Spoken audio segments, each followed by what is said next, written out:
Welcome to the School of Business and Management of Technology of BSU, hosting this meetup with a world-known expert in business and startups, Dr. Tom Post.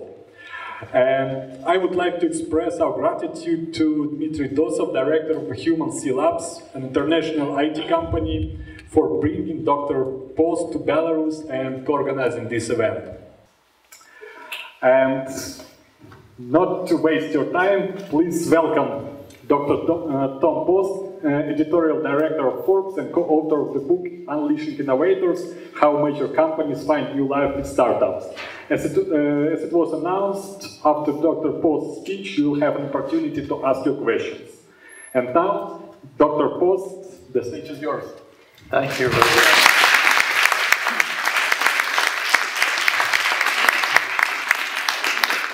Thank you for a warm welcome. Much warmer than the weather outside, so I appreciate that. And it's great to see so many young faces.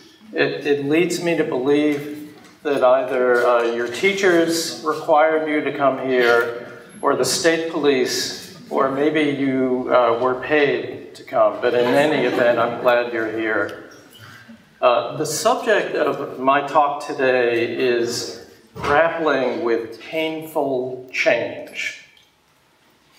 And judging by the average age of this audience, not a lot of you have been grappling with change, whether it's painful or not painful. Is that right? Let me ask you something. How many of you are students? Just raise your hand. Most of you. Okay. Of you students, how many of you have changed your major from one subject to another? Just two? Okay. Are there any entrepreneurs here? Good, a few of those. Do you know something about change? A little bit in your lives? Okay. How about the rest of you who are not students, not entrepreneurs? Do you work full-time? Yeah. How many of you have changed jobs at least once? Right.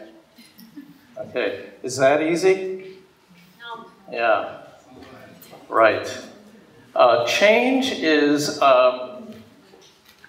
you know, I remind myself every day when I look in the mirror and turn away very quickly, change is very human and it's very difficult for most people. And yet if you do not adapt to change, what happens? Well, you kind of stop functioning one way or another. Humans are engineered to absorb a certain amount of shock in their lives. I don't need to tell people from Belarus who have seen, even in your generation of 20 or more years, a fair amount of change. Now, it may not have completely altered your life and swept away everything, but over the last 5 years, certainly, things around you, things that are happening to your family, things that are happening to you in your lives have changed. So how do we deal with change? I mean, just throw out an answer. Looking for a... Ah, great. I just have to open my eyes. How many people have ever been in a car accident? Yeah? And hurt, you know, hospital. Okay, so you have to, what? You go to physical therapy sometimes if it's severe? So one of the ways that we respond to change is that we relearn, right? I break my leg, I have to learn how to use this thing again. I have to relearn how to walk. How else do we respond to change? Say you have a new job, new boss. Say you don't even change jobs. A new boss comes in, says, you know, the work you've been doing, you've got to do this and that and the other. What does that require of you? Well, you have to kind of rethink and readjust, right?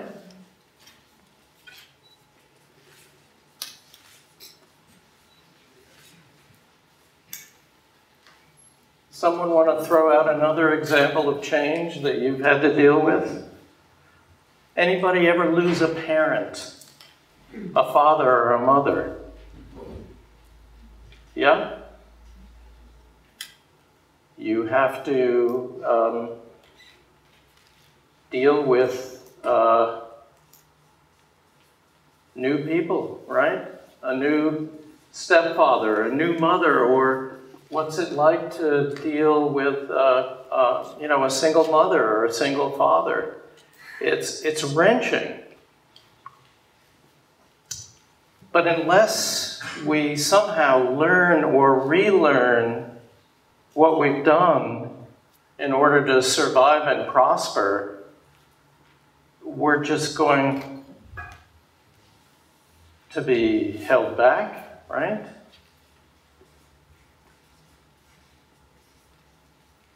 Or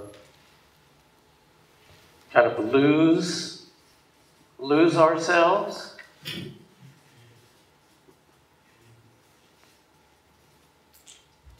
We get depressed.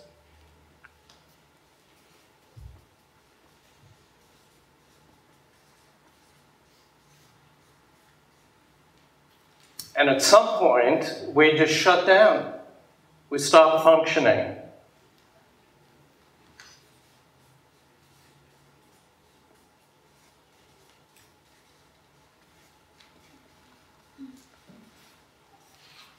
And what's the end of stopping functioning when you completely shut down?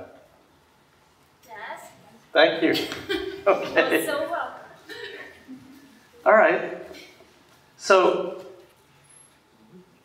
we all have to face change on some level, and if we fail to deal with it on several levels, you know, this is kind of the last stop for us. All right. Let's get rid of so much depressing stuff, okay? So what are some of the ways that we can recover from this? This is a problem that I wanted to look at in this book. And as difficult as change is for individual people, imagine what it's like for a big old company, okay? You have state enterprises that run some pretty basic, necessary, important functions. I'm not going to focus this whole talk on your state enterprises, but just dealing with a body, an organization that's familiar. We wanted to look at big old companies such as IBM. Everybody knows that name, right? General Electric. Wells Fargo. You guys know what Wells Fargo is? It's a big bank that's been around since the 1850s. Huge financial services company. Target. Is that a name that's familiar here? Target is a very big discounted retailer. I'm not sure they're in Belarus yet. But they're in a lot of Eastern Europe, they're in the Far East, they're in Western Europe, all over America. Toyota.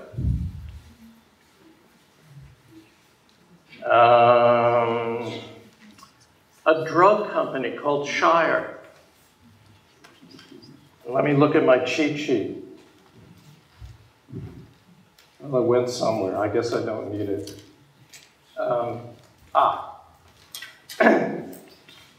Just want to make sure I hit up everybody. Here's one you're probably too young to know the name of. It's called Motorola. Just kidding. Solutions. Okay, you know, Motorola split up about 7 years ago.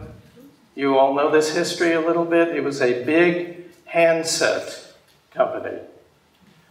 For a while, along with Nokia, it just killed the marketplace. It was one of the leading brands, telephones. It declined. You know, the iPhone pretty much killed business for a lot of the other competitors. So, Motorola split in two. It sold its handset business to Google. You guys know Google.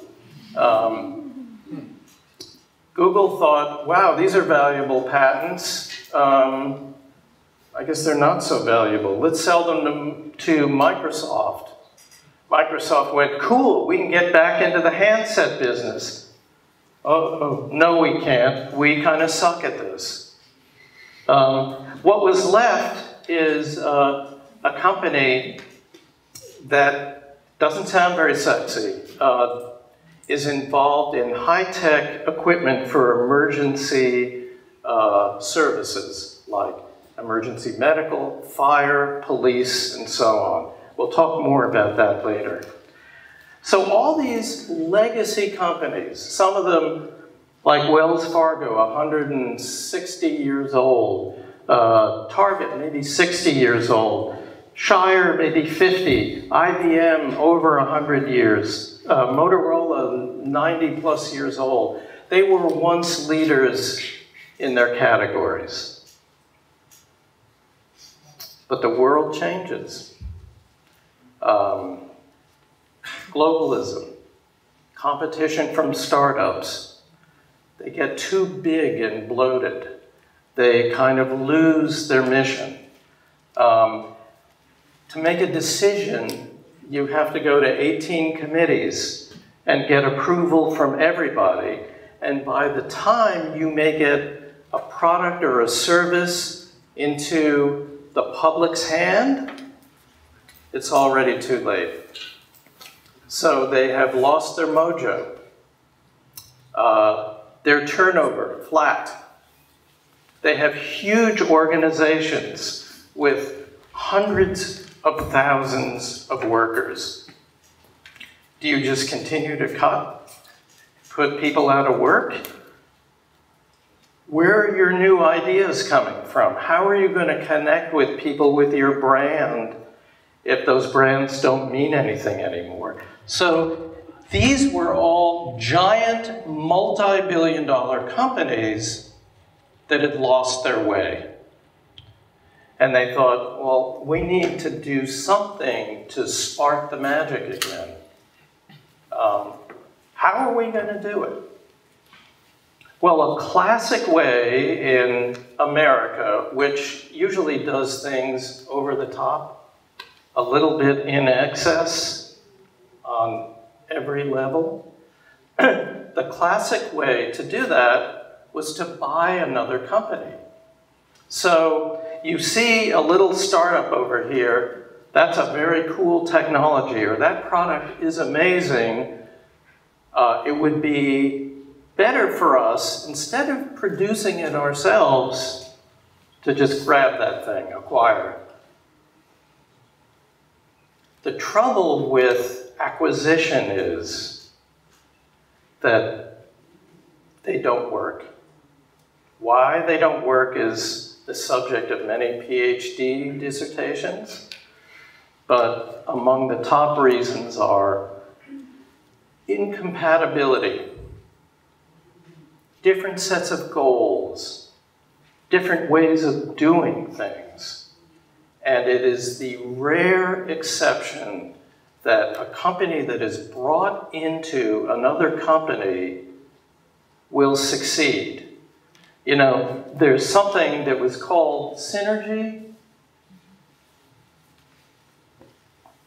It's the idea that It's more efficient if we bring in something, if we acquire it. We can bring our costs down, we can improve quality, we can reconnect with customers.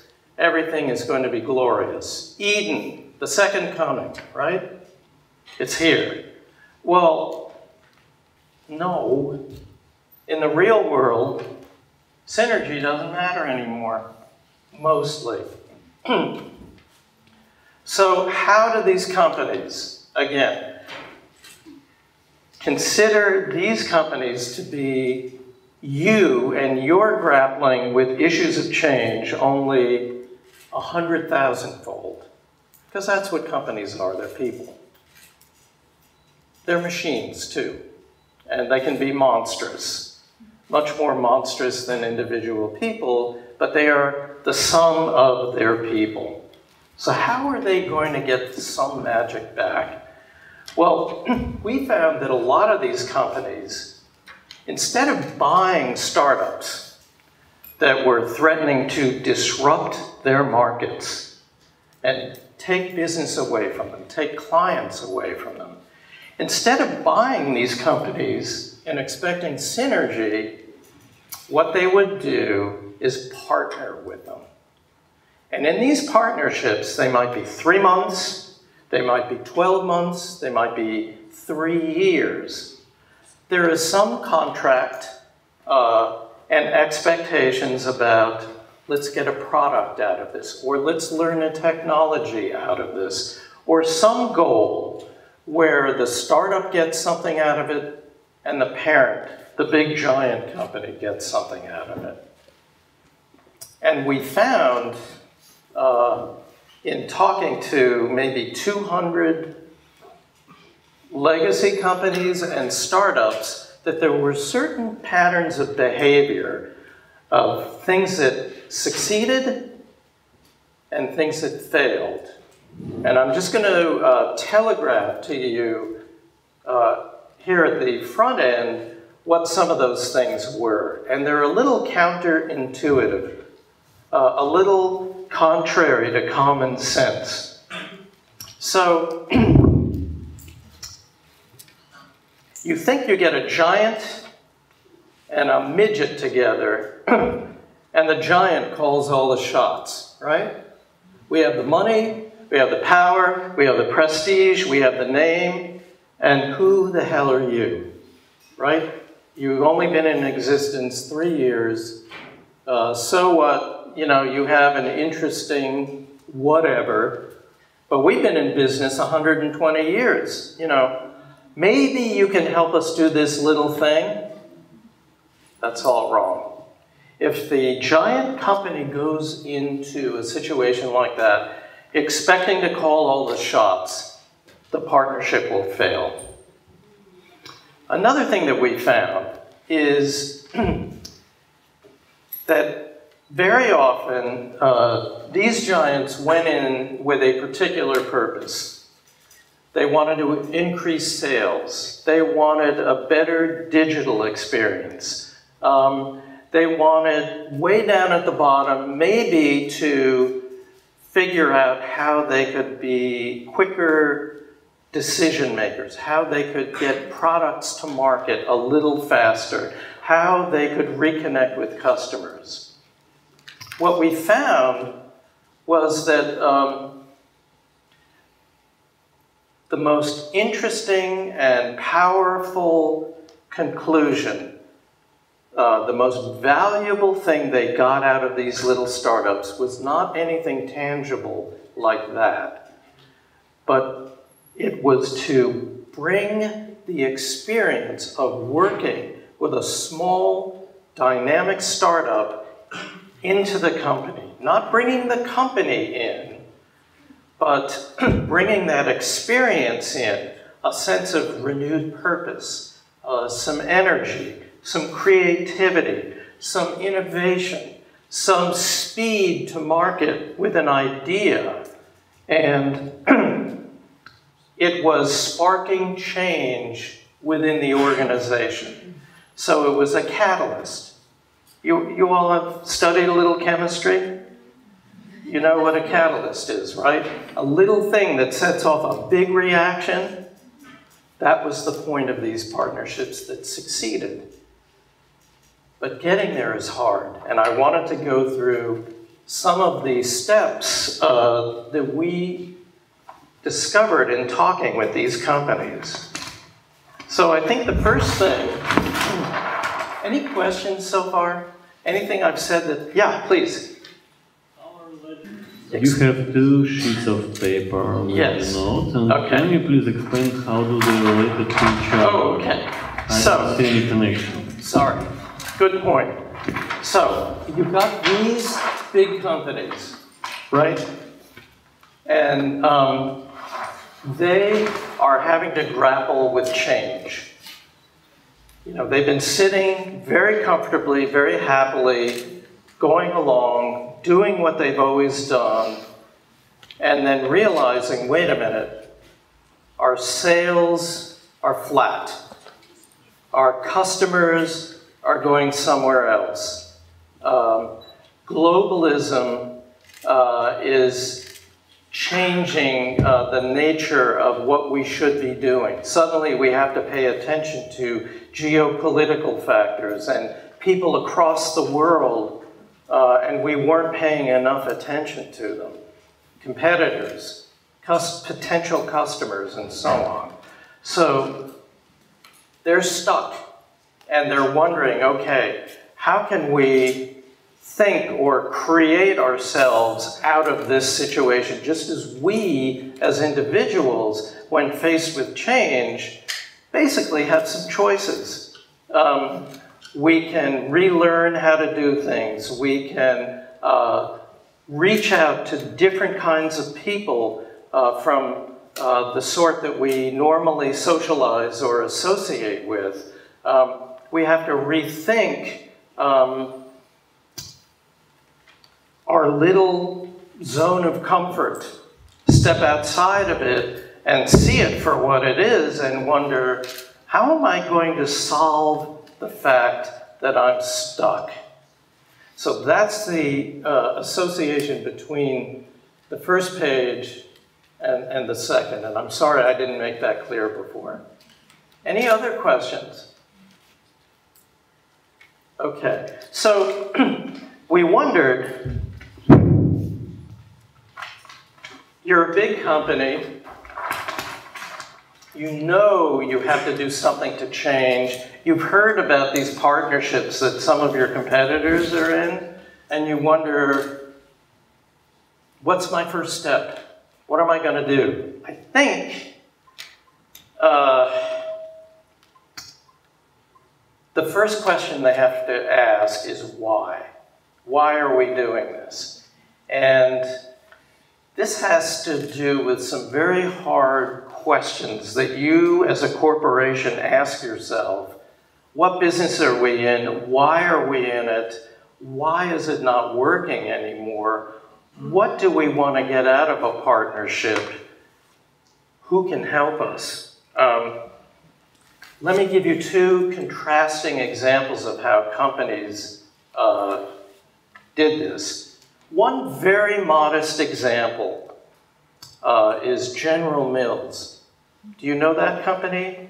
They make cereals and health bars and oatmeal and things like that. It's probably not a very big brand here. It's a very old company from Minneapolis, Minnesota. Almost as cold as Minsk, by the way. So what they did, they first thought, oh, well, why don't we have a little venture capital company within ourselves? And on a very limited, selective basis, we'll start looking at startups and maybe investing in them. This was after they discovered, asking themselves why, they discovered, well, one reason that we need to have a partnership is that we really are terrible at innovating. We haven't innovated a good product in 20 years. And this is true of a lot of those legacy companies that I mentioned. Well, they quickly discovered that almost all their venture capital investments, even though there were 3 or 4 of them, failed because they didn't know that business very well. So they decided, okay, well then let's just partner with maybe 2 or 3 companies a year, and they're doing this in a very cautious way. That's General Mills. General Electric, you all have heard of. That company too is about 130 something years old. It's been selling off big businesses, right? It sold off its finance arm, which is billions and billions of dollars. It sold off its appliance unit to a Chinese manufacturer. And at the same time, it brought in somebody who helped them create a program called FastWorks.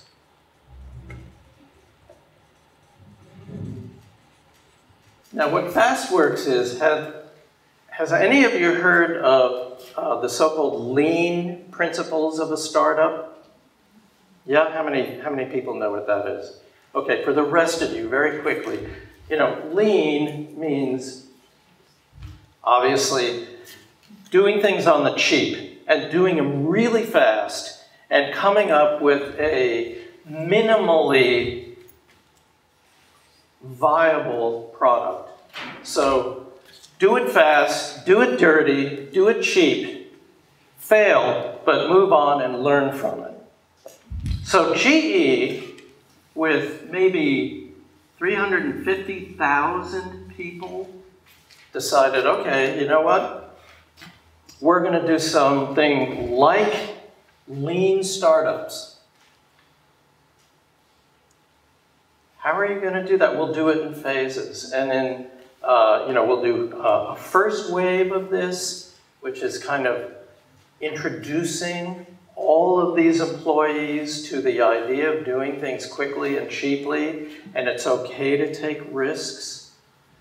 I mean, this is a big cultural shock in an organization that old, that big. It took them 2 years to get through the entire organization.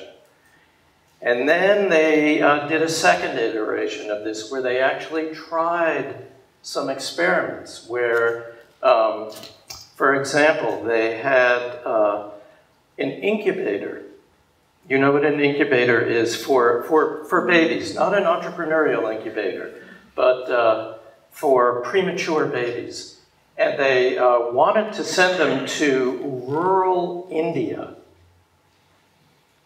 some of the poorest areas in India. So you've got essentially 2 problems there to work out, as they discovered, because they kind of did this ass backwards, okay? One is cost. You can't charge doctors in rural India full American prices for an incubator. And the second is energy. You're sending these things into places without any source of electricity, much less clean water. How do you do it? So they worked on those problems and resolved them quickly. They did this with about 6 projects, but they started doing it in a kind of multiplying way across the organization. However, as with all change, you know, 1 step forward, about 3 steps back. So phase 3 of FastWorks was kind of slow works because people weren't getting it. So they learned you have to do this slowly, incrementally. You've got to bring everybody along at once, and this is not easy. And it means, too, accepting some setbacks to what you do.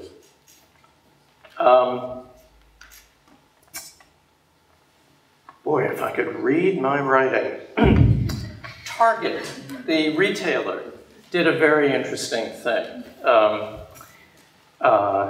It started selling in its stores little devices for the Internet of Things. You guys know what that is, right?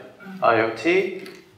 The Internet of Things, it's basically where the digital world meets the real world.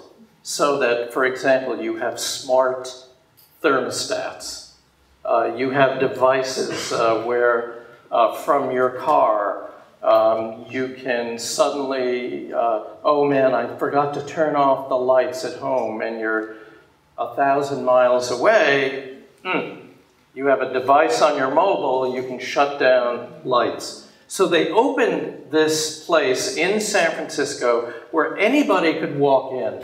And it's basically a house that's made of acrylic walls, so you can see through everything. And they started offering all these devices that you could just walk in off the street and play with. And they wanted to see, because they weren't connecting with their customers, do people like these? Do they find them really hard to use? Can we sell them if we scale up, if we do this on a mass level? So that was one experiment. IBM. How many of you have heard of Watson? IBM Watson. Yeah. For those of you who don't know, broadly, the Watson Group is IBM's artificial intelligence and machine learning arm. Okay, this is really sophisticated algorithms in systems and platforms that can learn. It's not only that they can digest and classify and make sense of huge volumes of data, they can also learn a little bit the way the human brain works. IBM said, you know what? Even though we're kind of stuck in our ways, what we are really is a kind of startup company. We've always been that way. That's a little bit of a myth, but when you think about it, they moved from these gigantic machines, right, with cards.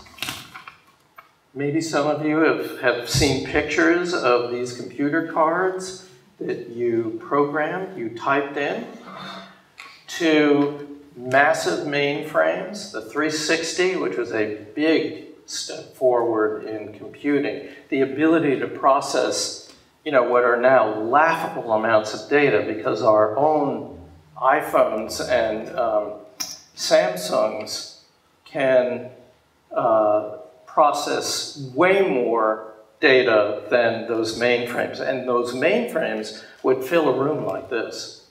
I mean, they are enormous. They don't exist anymore. Then, they pretty much own the personal computing market, right? These desktops that were like this, I'm sure you all remember those. Then they remade themselves again as a software company, maybe 20 years ago, software and services. And now, through Watson, they're remaking themselves again. And of their, I don't know, maybe $5 billion that they put into research and development every single year, 40% goes to Watson. This is a huge investment by IBM. So Motorola Solutions, remember the emergency medical and fire and police and law enforcement company, decided to do something really interesting. They created something called the hunting grounds. And the hunting grounds are a series of themes. Every year they decide, what are our top priorities in terms of product development? What do we want to innovate and bring to our customers that's really going to excite them? So they did a kind of interesting thing. They've had a venture capital fund for a while, and it's had amazing success. Really smart people there.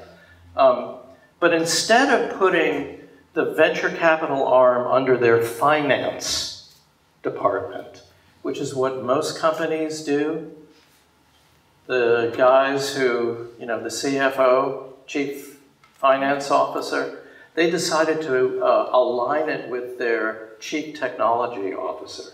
So what this did was cut out the CFO who would say, I don't think we can really afford to do this. I'm not sure this is a priority. Instead, they listened to their technology people who are in the face of their customers every day.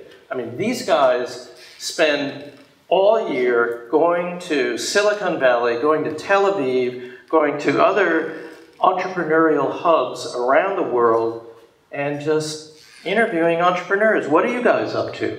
What's exciting you these days? And trying to figure out, is there anything in there for us in a partnership? And they've had some amazing partnerships as a result. I mean, they have developed something called the RoboCop, which is the first connected hands-free responder, where whether you're a cop or a fireman, you wear a device and you don't, it's not like you have a little tablet here, you're pulling over somebody for speeding. You want to check and see if somebody is in the database. Do you have a criminal record? Are there any outstanding summonses? Or you're a fireman and there's a building on fire. Oh, well, let me just see. Is that the 7th or 8th floor? What does that look like? You control it with your eye.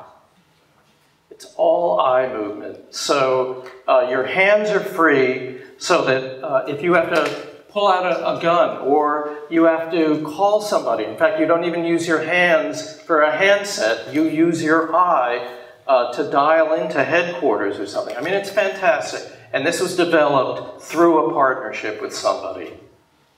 Questions so far? The second thing we wanted to look at is, okay, how? If you're going to do a partnership, what are some of the best practices there? So Target, again, that big retail, discount retail company, besides the open house that I described, started something with a group, an incubator that is nationwide in America called Techstars. And so in association with Techstars, they brought a dozen entrepreneurs from around the world just to Target headquarters for 3 months. Do your project, and we will mentor you. We're not going to change anything that you do, but we're here for support, for advice, to help you, to introduce you to people, to help you find capital, to weigh in where we think we can advise you on how to scale something up or move more quickly. So, in particular, 3 brothers from Ecuador, company called Inspectorio. And what they do is real-time data coming in from factories and distributors. So there's a big movement in a lot of the world. It may be true in Belarus now too, that a lot of companies want to be in compliance with environmental and labor regulations. In other words, you're a retailer. Your clothes are made in Bangladesh. Oh, there was a fire in that particular factory, and 300 people were killed because there was no fire safety system. The exit doors were locked. It's a catastrophe, and by the way, it's terrible public relations for us, okay? So this company, Inspectorio, gives you compliance with all that and tells you, you know, is the quality of this good up to par? Has it met all of its standards? Is it being shipped on time and so forth? It's a fabulous startup. Got support through that. And they have, Target takes these 12 entrepreneurs that they've had all summer, and they have something called Demo Day. So like me, everybody stands up for 20 minutes, pitches an idea, and in the audience, instead of bright young people, are gray hairs like me with money. And so very often, these entrepreneurs get to meet potential investors and go places, and sometimes get a deal with Target.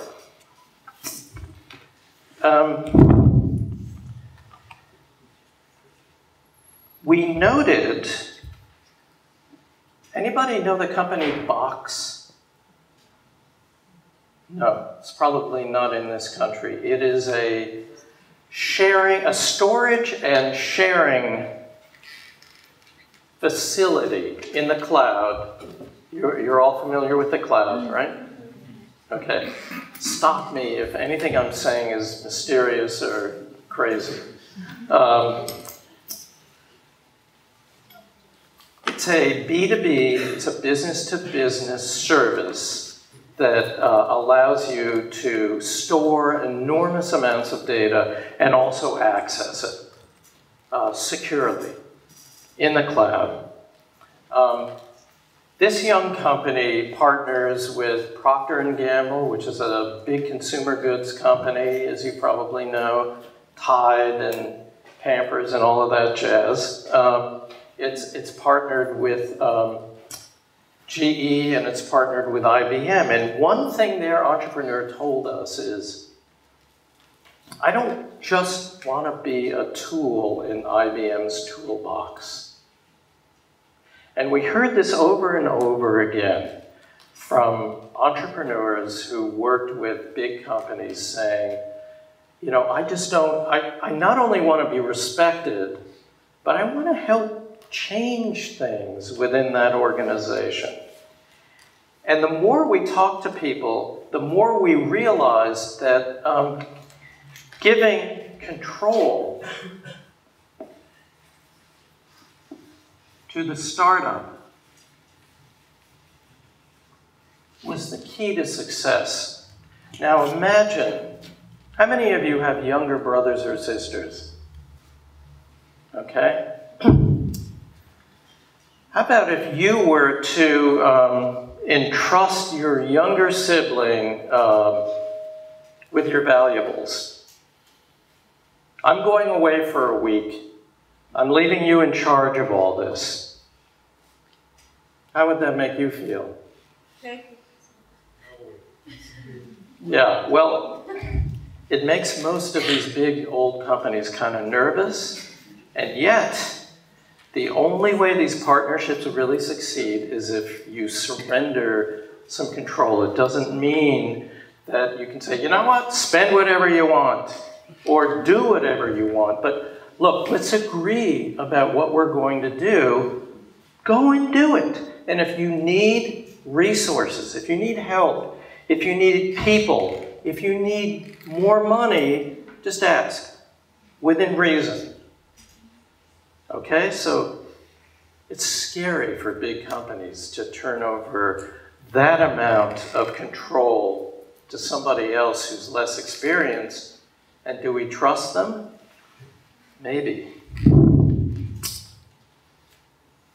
Okay, so how about setting up?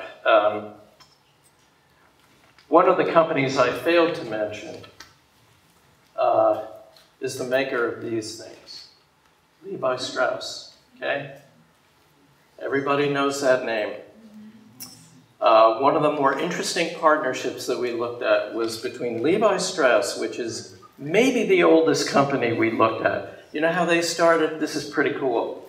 You all know about the gold rush in America in the late 1840s when gold was discovered in California. California was nothing until the gold rush. It was a few thousand people. Most of them were ranchers. Most of them were of Spanish or Mexican descent. Okay? The white people didn't come. Yeah. It was actually Mexico. It was Mexico. Spanish or Mexican, but some Mexicans, even back then, claimed to be Spaniards. you're right. It was in the hands of Mexico until 1846. The gold rush was in just after that. And that was one reason that the United States claimed California. The United States claimed, I don't mean to get off on this track, but the United States had imperial ambitions to basically conquer the entire continent since independence. And they had various reasons to do that, but among them were to create this nation and also to control resources. I mean, I guess we're no different from anybody, or most people. Anyway, so some people got rich off the gold rush by mining. Very, very few people. Most people went out there, they left their homes, they left their jobs, they left their families, they spent all their money, and they almost starved to death because not many people were lucky enough to find gold. But Levi Strauss decided, why don't we supply the miners with some clothes? And the most durable clothes, because they mostly wore woolen pants, very itchy, and you know, if you wore them day after day after day, they kind of got disintegrated. These things with the button, the brass or copper button, that was patented by Levi Strauss. That's how they got rich. So they've been in the apparel business forever. Google was looking to develop a smart garment. They didn't know what. You know, something where they could take fibers and essentially make them conductive the way any kind of high-tech equipment is. So finally, these two companies, great old legacy company that only knew how to make clothes, and Google that thought it could do anything, and still thinks it can do anything, right? Moonshots. We can conquer the world. We can change the world. There's that word, change. Decided, okay, we're going to make a garment, a jacket, a blue jean denim jacket that will have conductive wires in it. And they came up with, together, something where they call it a commuter jacket because it's for bicyclists at first. I don't see anybody riding a bike these days. Too cold. Anybody ride a bike? I saw it today. Okay. So go like this on the jacket, and it connects to your phone, which is over here. You don't have to remove your hands. You don't have to take your eyes away from the road. One swipe like this, you can answer the phone, you can hang up on somebody, you can even message somebody. Very cool device. The partnership was hell. It was really difficult because here you had Levi Strauss. We've been doing things the same way, basically, for 150 years.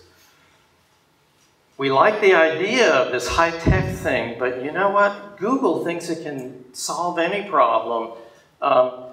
We stress test the first fibers. We wash them, which is what they do with any garment. You know, 600 times in the washing machine, the wires fell apart. And Levi Strauss thought, this ain't gonna work. Sorry, it was a good idea, but it can't happen. Look, I mean, we can't sell somebody a crappy garment, and we've got to make sure that it's durable and won't fall apart. Google's response was, let's try something else. So they didn't see eye to eye on a lot. From the beginning, they gradually came together and produced this garment, but it suggested that these things are difficult. One thing that Levi learned out of this was, let's not give up on these partnerships. And almost immediately, when the partnership with Google came to an end, they got involved with a little startup called Evernew. from the Seattle area, you know, where Amazon is headquartered. Evernew can produce denim from recycled denim, 100%. Now, the reason this is so impressive, aside from kind of the chemistry of it, is that jeans, the production of pants like this, takes a tremendous amount of water because of dyeing and producing it. It takes a ridiculous amount of energy. This little company, Evernew, taught them how to produce these things 100% recycled and 99% reduction in water and energy. Absolutely transformative. And again, it's not merely that they learned a new process and a way of doing things, but they brought this idea of, wow, somehow if we deal with the right people, we can become a kind of young, rejuvenated, creative, innovative, faster moving company. The next thing we learned is that you have to fail. And this is one of the greatest fears that people have about change, whether it's individuals or companies. I'm really afraid to look at this differently, or do things differently, or deal with other kinds of people because I think, you know what, it's not going to work out. I saw somebody else do this and she failed, so how could it possibly work out for me? So we started to try and understand, how do you make failure acceptable? How do you say it's okay to fail and really mean it? I mean, a lot of lip service is paid to the idea that, you know what, failure's okay, don't worry about failing. How many of you have ever had a boss who said to you, try this, and if you fail, it's okay? Wow. Actually, 2 people. I'm surprised. I would have thought it was 0. Can I ask you what your boss told you to try? Well, he actually does it every time. It's his style of leading, his style of empowerment and of being a boss. And what do you do? Well, I'm in a pharmaceutical innovative sphere, yeah. Medicines, anti-cancer medicines, so we try a lot of different things too.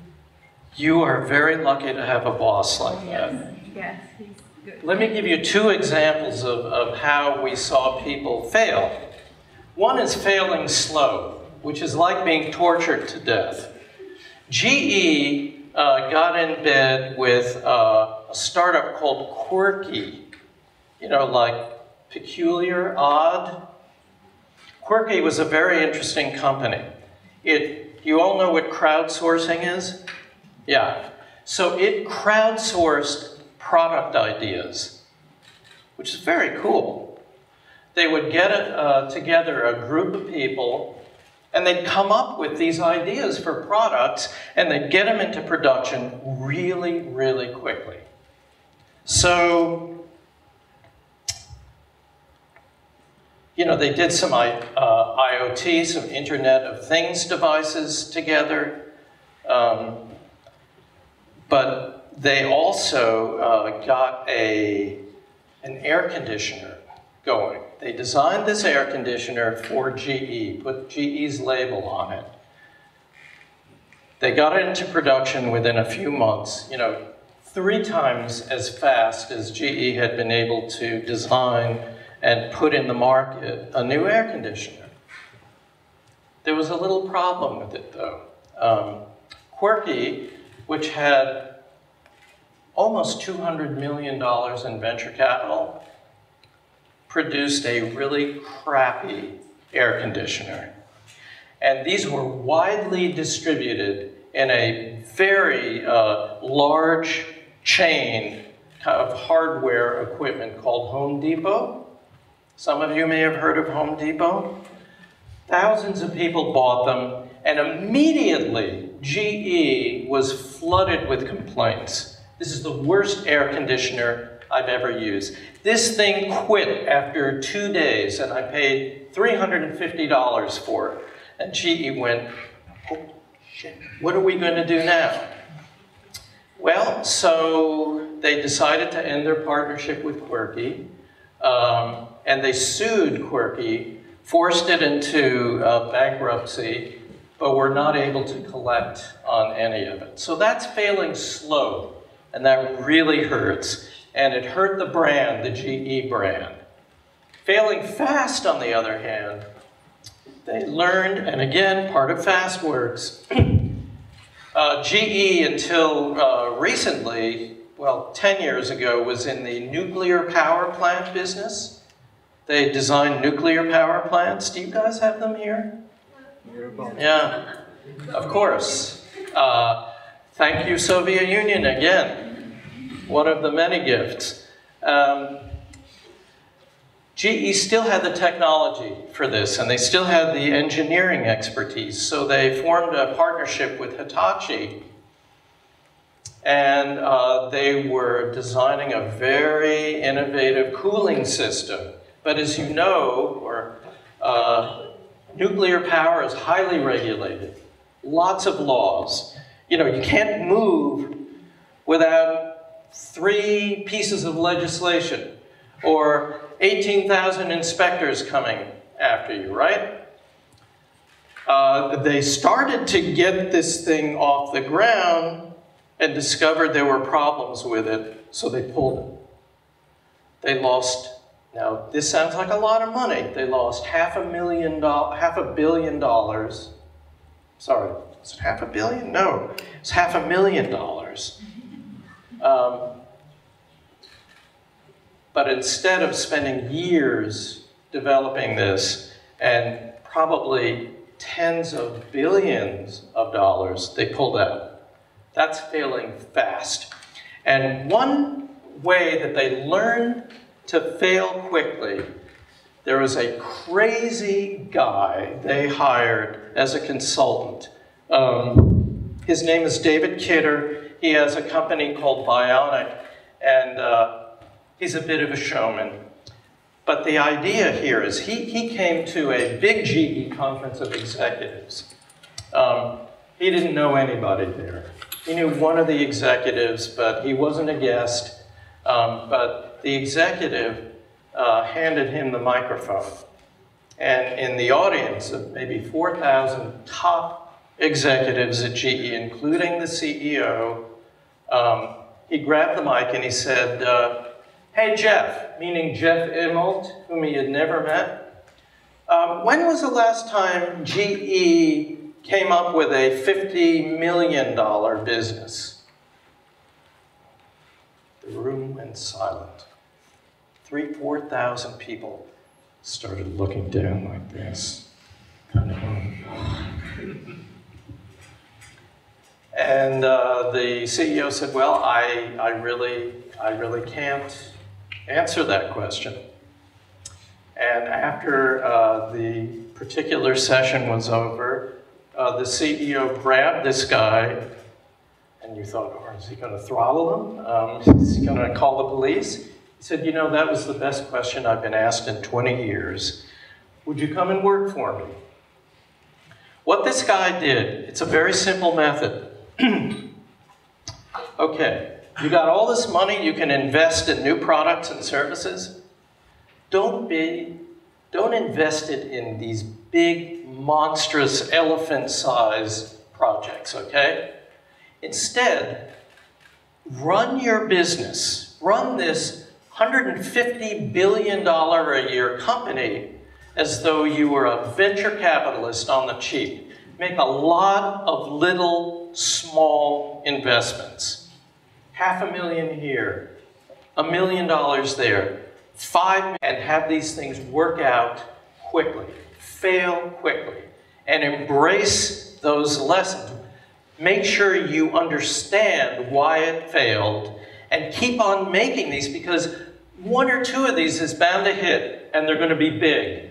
And unless you take multiple chances, you're not going to, the odds are you are never going to get another big blockbuster hit. And if you make all these bets in small amounts, you learn to embrace risk instead of run away from it. Again, it's the fear factor of change. I'm coming to the end. I know this is a late hour, and you guys are probably tired.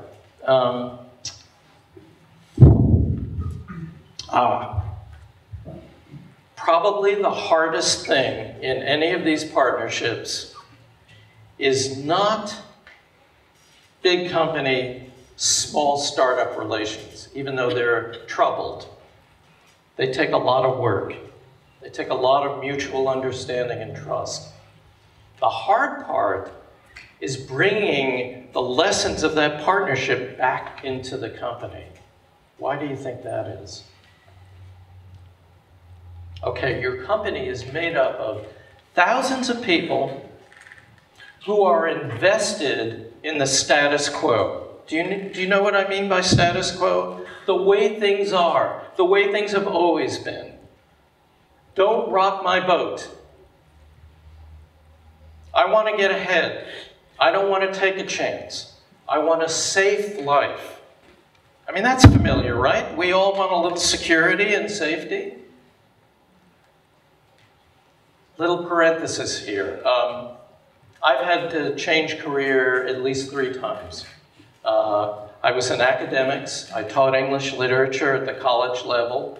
And then I bailed. It was a very bad time to get a job. And I went into business journalism knowing nothing about journalism and much less about business. Okay, so I took a chance there. And I was at Fortune magazine and a number of other national publications. I was an editor at Newsweek. I was at Forbes for 17 years, managing editor.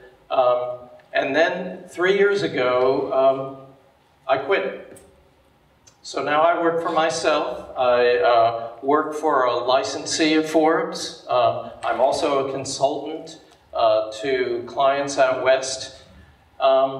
So I know what it is really to kind of take chances and to fail, and it's scary. And going from a guaranteed paycheck, right? Every month or every 2 weeks, you get that check to, am I going to get paid? How much am I going to get paid? It's a little disconcerting, okay? So, you've got thousands of people inside the company who are invested in no change, right? Don't change anything for me. I like it the way it is. I may hate my job, but at least I know what's expected of me. And if I have to do anything different, I'll kill myself. I really don't want to do that. So tremendous resistance within these companies. So how do you get over it?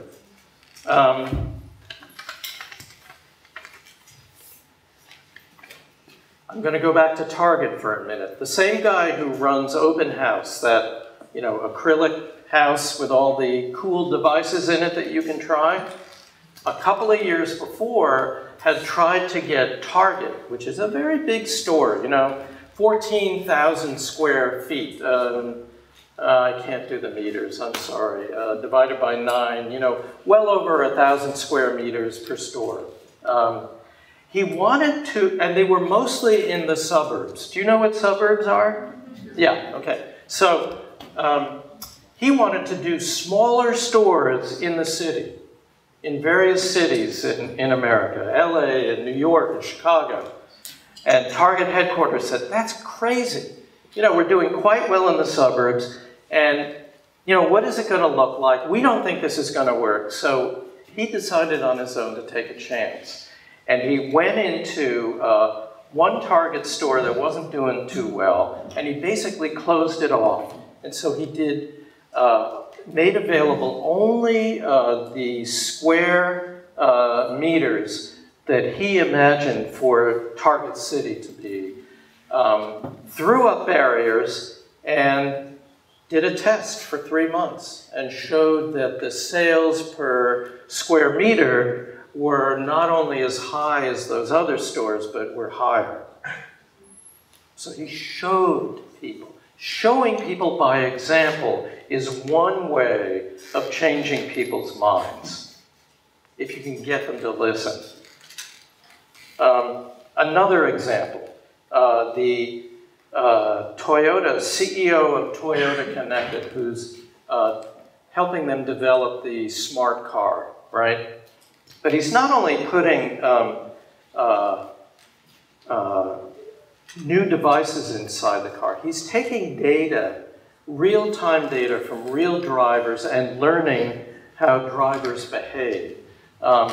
And he did this at a time when there was a huge recall of Toyota cars in America, maybe 5 years ago.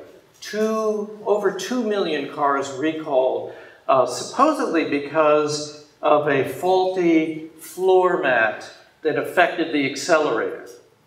You all with me on that?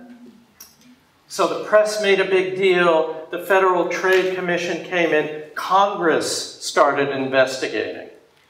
So this guy said, wait a minute, my data is showing that actually something else is going on here, and yet the story that the press is reporting is completely different. So he said to his boss, I gotta show you these results, you'll be amazed. This boss said, look, we're in crisis mode.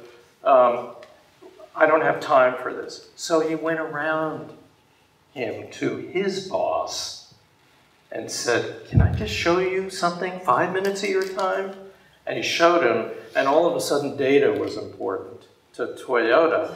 And then he started this whole movement where data is meaningful to consumers and to car dealers and to other constituents. And out of that, Toyota has developed a whole program on mobility. And it's not just about cars. They are partnering with startups that are helping blind people navigate indoors around all kinds of things. They are helping completely disabled people learn to stand and climb stairs.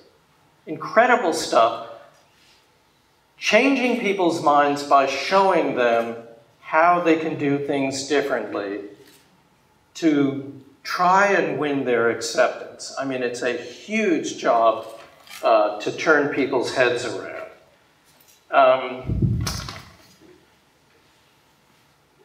I think one other key lesson here, and then I want to take some questions and talk about anything you want, is that change is a matter of learning, and sometimes that learning requires you to step outside of yourself. Now, how do you do that? I mean, the easiest way to do that is to bring somebody on board to help you. You know, if it's a personal problem, maybe we go to a psychologist or a psychiatrist, right? Somebody who has expertise, who has no personal connection, but can help us with insights, an outsider. Well, a similar thing in a corporate setting. Very often, a company that is stuck will bring in somebody who comes from a completely different industry and might have a fresh perspective on it. Now, this can be a disaster, or it can be a very interesting new way, fresh approach to help solve an old problem. Anyway, as a postscript, let me just go back to some of this. And I think we had Toyota too. Oops. No, we're leaving death behind. Oh, it was General Mills. Okay. So let me tell you what has happened since the book came out in September. IBM is cutting back a little bit on Watson. GE replaced its chief executive, and they're slowing down Fastworks a little bit. Wells Fargo is moving even slower on its incubator. Target got rid of some of its entrepreneurs in residence, and one of the Techstar people who was one of their darlings that day got into a little trouble because she violated somebody's patent. Toyota is going full speed ahead. General Mills is plugging along. We haven't talked about that, so I don't need to introduce this. Motorola Solutions is continuing to chug along, doing what they're doing well. The point is, this is hard. This is hard stuff, and it's not like 1 or 2 or 20 or 100 partnerships mean that you're over the hump, that you've changed forever. Change is something that you, in your personal relationships or as a company, you have to work on absolutely every day and every hour of every day, and it's exhausting, and it's sometimes dispiriting, and you need little wins, little pats on the back to keep you going. Otherwise,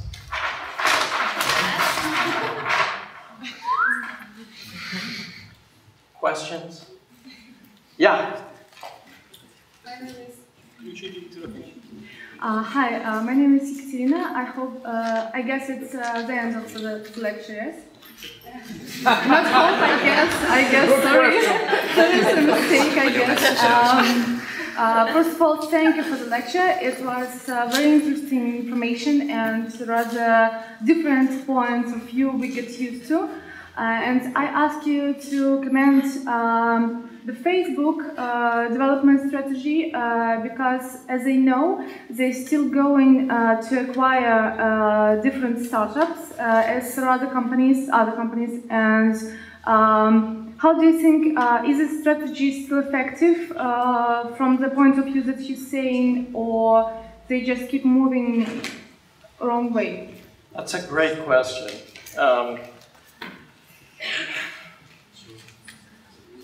Hard to say. I think, Instagram, very successful integration. Okay, this is a real exception to the rule that I was telling you that most acquisitions fail. Instagram was doing well before Facebook bought it, but I think they're doing spectacularly well now, and I think that's one reason that Pinterest... How many of you use Instagram? Yeah? How many of you use Pinterest? Exactly.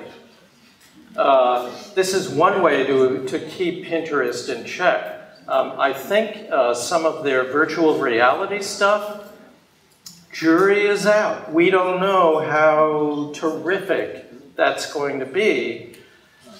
Facebook is an unusual company. Mark Zuckerberg, like Jeff Bezos, like Steve Jobs, is one of those rare individuals who really has changed the world, but is absolutely convinced that he's right until the public, he does something so stupid, he really steps in it, that he has to somehow wipe it off his shoes, right? And he's got Sheryl Sandberg to help him wipe off his shoes at various times. He gets pushback when he does things that are clearly against the interest of users. And in a way, it's sort of a corrective system. In a way, it's not. All of you are familiar, I'm sure, with how your neighbor to the east interfered with elections in the United States and is continuing to do that. And Facebook was a very big part of the facilitator of a lot of those efforts to disrupt those elections. Now, I don't think Facebook wanted that to happen, but because they weren't paying close enough attention to the robo aspect or who was buying those ads. And first, Zuckerberg said, not our fault. Facebook is above the fray, and watch how his statements have changed. I think this is really typical of the way Facebook is going to go. It's going to be innovative, it's going to acquire things. Some things are going to succeed spectacularly, some things will not do as well. And I think sometimes they will be checked by users who find what they're doing offensive, or you're invading my privacy, or somehow you're not letting me do something that I want to do, or you're making me do it in a format I don't like, and they'll be forced to make little changes. So the startups acquisitions are still alive? They're still alive, but I still think that in a lot of cases, having a lot of girlfriends or boyfriends instead of getting married to one person is a model that companies need to explore. It's less expensive, it's quicker, it's more efficient, and I would say that you learn more as a big old company than having a company absorbed into your giant stomach. Okay, thank you. Thanks a lot for the question. Yeah. Oh, okay, you're next. Okay, so my name is Nikita, and I have several questions. First, could you name or describe three main spheres for startups nowadays, and maybe three major problems in business?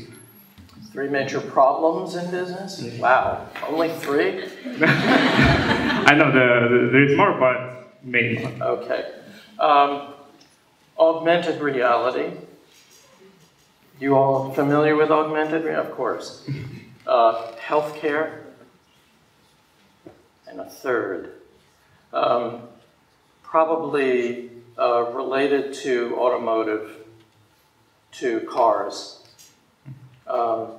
And that's by no means the end of it. I would look at, if you're an entrepreneur or you're considering being an entrepreneur, I would look at anything in your life that's difficult to do. I would say education is another.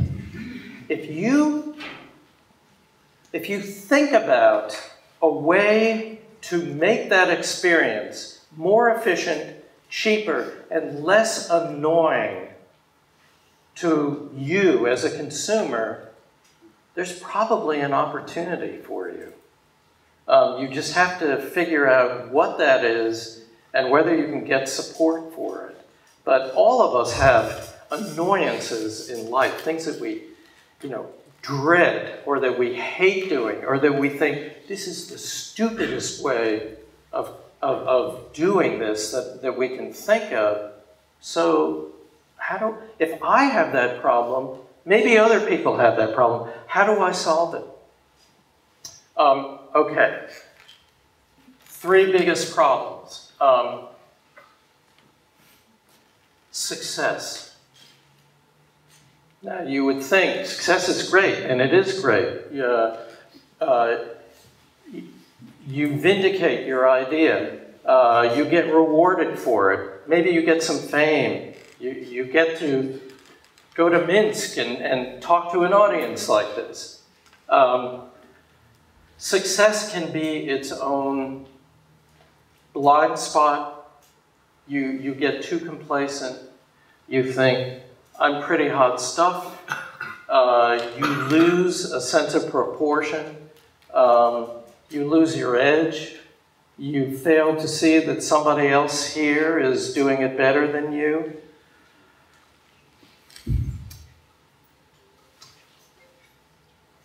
Monopolization. Suddenly, we've got companies like Amazon, like Facebook, like Google, like Apple, that are great companies. Let's admit it. They do amazing things. They're run by brilliant people, but in a sense, they're preventing, either by threatening as Google does in terms of search, say. They're threatening competition, or they're buying competition and taking it off the table, or they're simply so big that anybody with an idea thinks, you know what, there's no way I could pull this off given there's a Google, or an Apple, or an Amazon, or a Facebook. A third thing is self-confidence.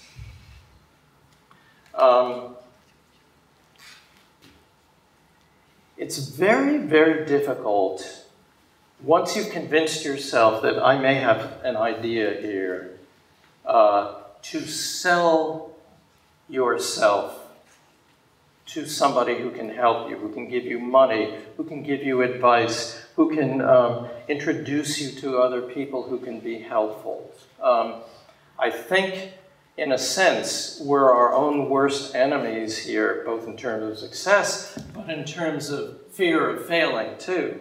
Those are the two extremes. And, you know, I realize these are 3 of maybe 50,000 different problems here, but I think those are 3 of the biggest. Great, thanks. And maybe the last more specific question. I'm gonna try. You mentioned like the structure of getting more boyfriends and girlfriends from companies and not getting married. But there is another option, like get the more experienced aunt or father, like I said, talking about the consulting companies like BCG, McKinsey, that could also solve some kind of more specific problems in companies. I mean, that's an option. And I don't mean to downgrade a McKinsey or a Booz Allen or any of them. When I was a young reporter at Fortune, there was, the idea of consultants was they were like seagulls, okay? They fly over something, they shit on you, and then they move on. And I think there's always that danger. Consultants are very smart people, and sometimes a little too smart for their own good. I'm sure they have helped a lot of companies. They don't have quite the same vested interest. I mean, they're getting paid very, very good money. And by the way, if anybody, you know, if a McKinsey offers any of you a job, take it for the experience alone, even though you will work 90, 100 hours a week. You'll get rich far beyond your dreams, but it'll exhaust you, but you will meet incredible people. And I have mixed feelings about them. Great, thanks. Thanks. Somebody else? Oh, yeah, you, and then can he just go first? Sorry. Good afternoon. I have a question regarding Belarus. Yeah. So as you have said, the market has changed a lot lately during the last 10 years, let's say. Yeah. But the companies, they don't change because they either don't feel the need to change, or they have 2 levels of resistance from the management or the owners and the employees. So 2 questions. First of all, how to spot the right moment that there is a need to change for the company, that the market has changed and there is a need to change. And the second one, how to break this resistance levels from the top management that they are afraid really of change. The first question is a lot easier, I think. We've talked to a number of people just in 2 days here, and you know, generalizing from 2 days is ridiculous. Okay, I'm no expert, and I don't pretend to be.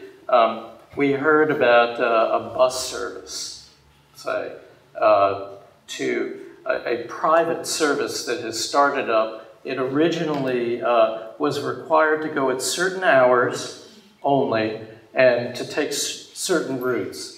You couldn't just take somebody to any part of Belarus. Well, the company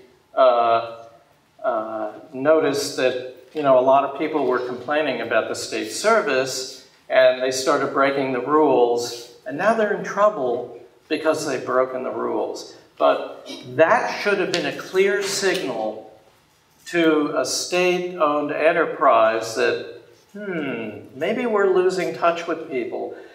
Maybe our fares are too high. Maybe our buses are too old. Maybe it's taking too long to get to the destination. Maybe we're having too many breakdowns. Maybe it's costing us too much to run this service.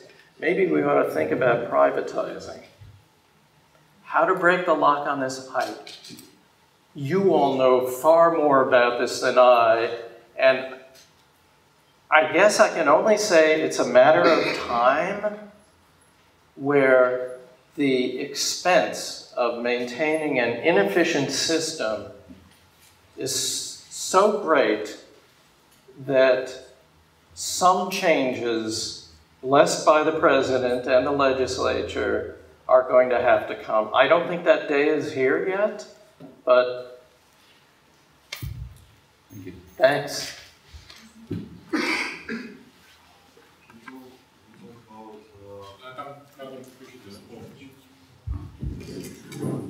Okay.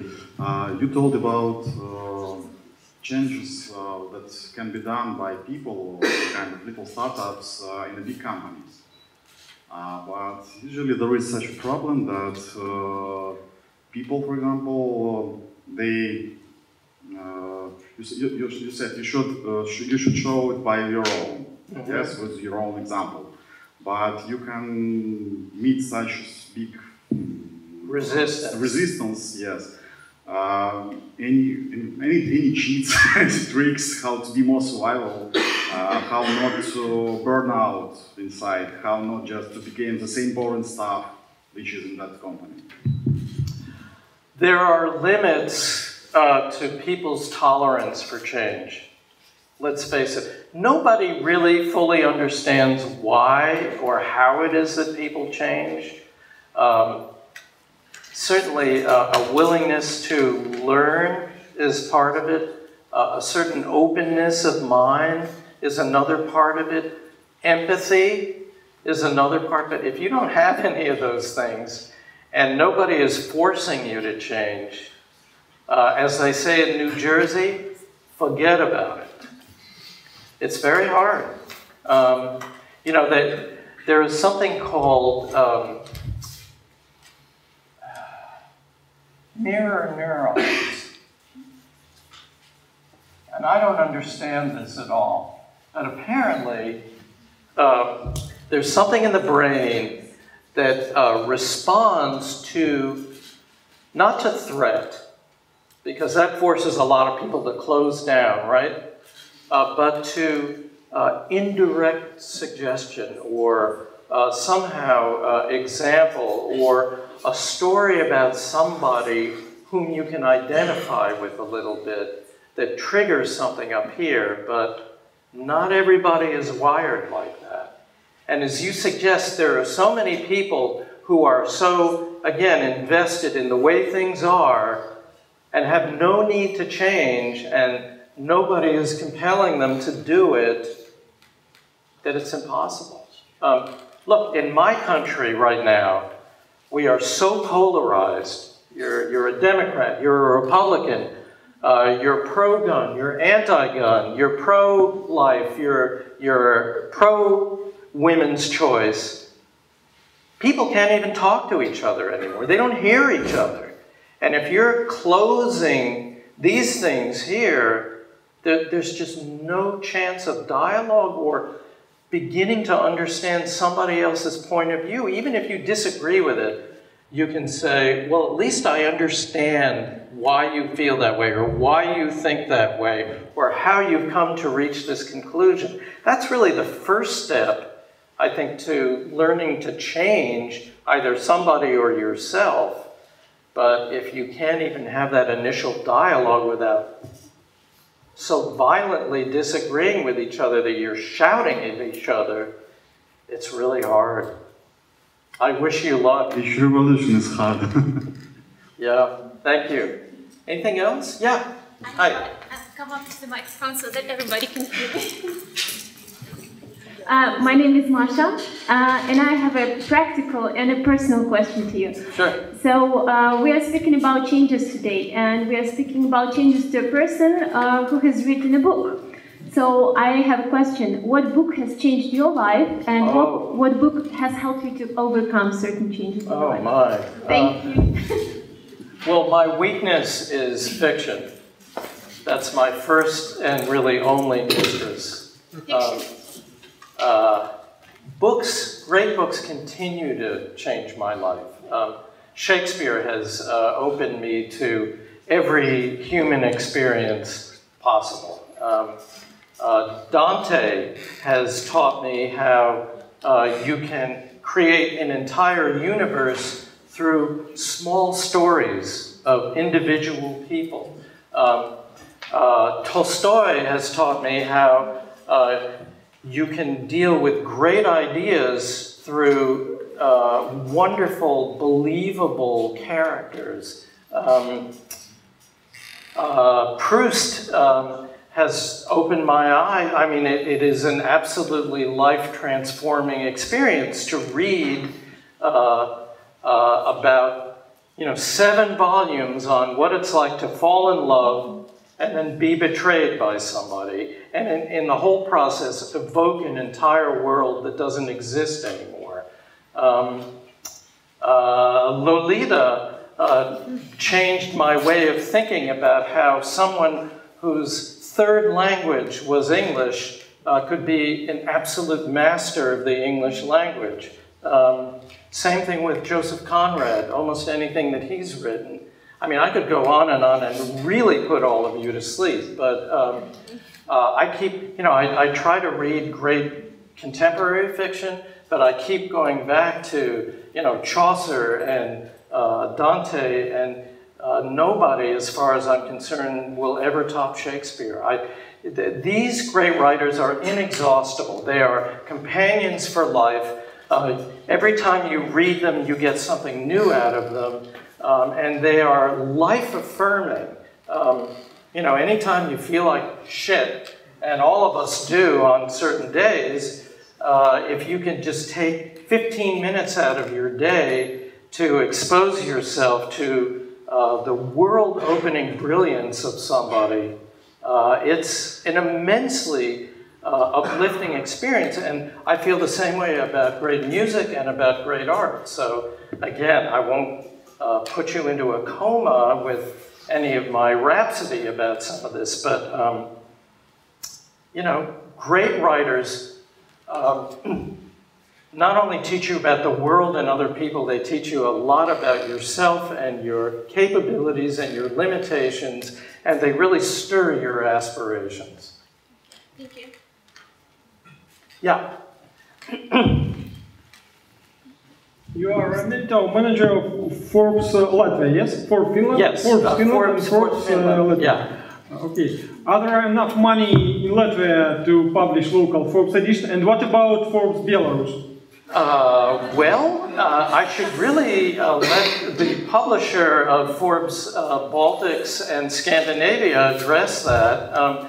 What I can tell you about Belarus is that we see emerging opportunity here, but it's in a fairly undeveloped state, entrepreneurship. I mean, there are entrepreneurs, but it doesn't have that kind of cult of heroism that it does in Israel or the United States or parts of Europe. There are obviously some people who are excited about that kind of life, but to the people we've talked to, if their view is accurate, most of Belarus doesn't look upon entrepreneurs as an honorable profession. It's kind of shameful, it's greedy. Who are these people? And the other limitation, I mean, there are many limitations, is that it seems almost entirely focused on IT, which is a great thing, but there are other possibilities here for entrepreneurs who want to seize them. We also note the inability yet to get capital, to get mentoring, to get other kinds of support, to scale up very quickly, and to export to the world. So we're hoping that's going to happen here, but it seems like a lot of other things, a lot of structures have to be put in place before that can happen. Thanks. Yeah.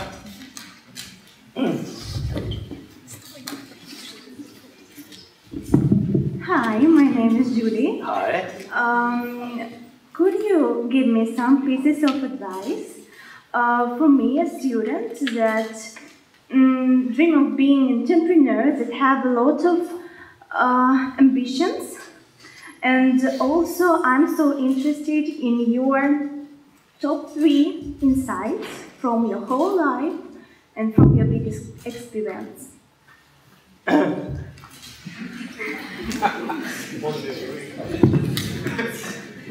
I think your first question is easy to answer.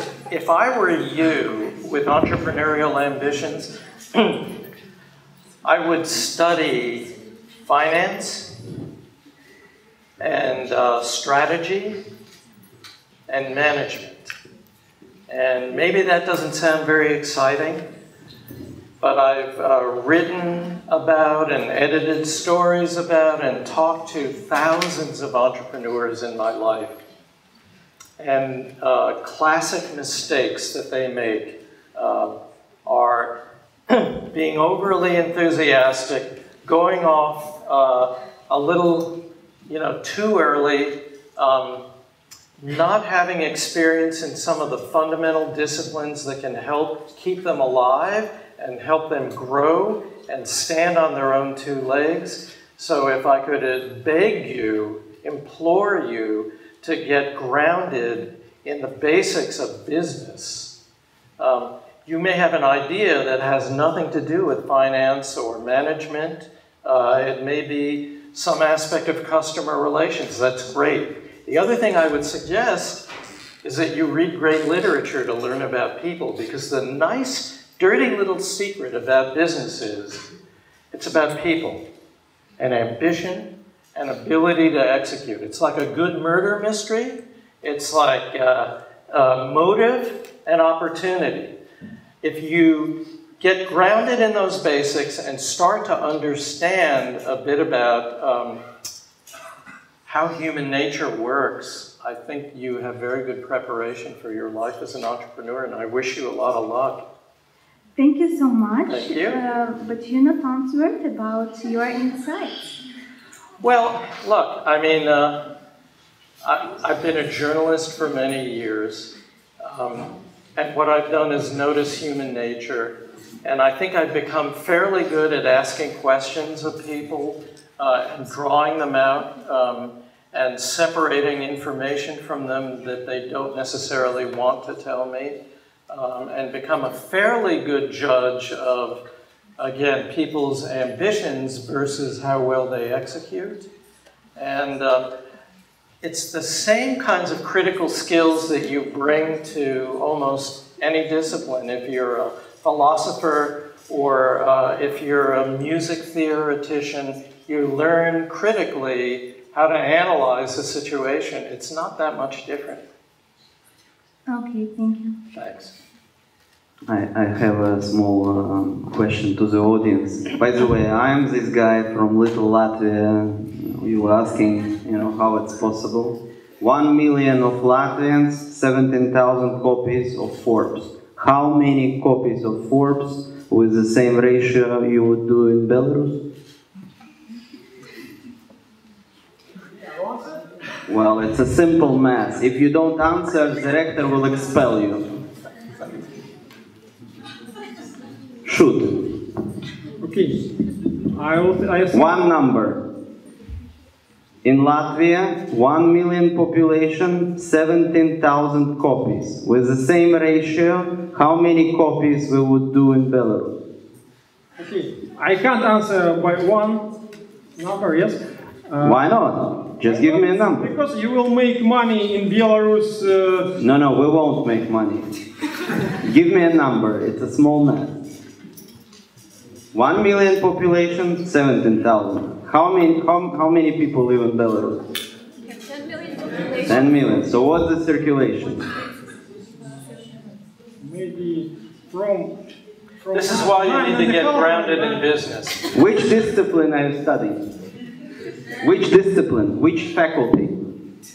economics. Economics. I see. So I'll give you help. So if with the same ratio in Belarus we start, we will reach at least how much? Right, 160. So it's a good potential. But before we conclude, small question to everybody. Honestly, can you raise hands those who would like to become entrepreneurs? But honestly. The first reaction was much more truthful. I see. And the rest of the people, why do you study business if you don't want to go to business? Maybe it's time to go for medicine or ballet or something if you don't want to go to business. Yeah, so I think the main takeaway from Tom Post, and I'm thankful he has flown many hours for you, not to make profit, but to give you knowledge, is that change requires for you to take risk.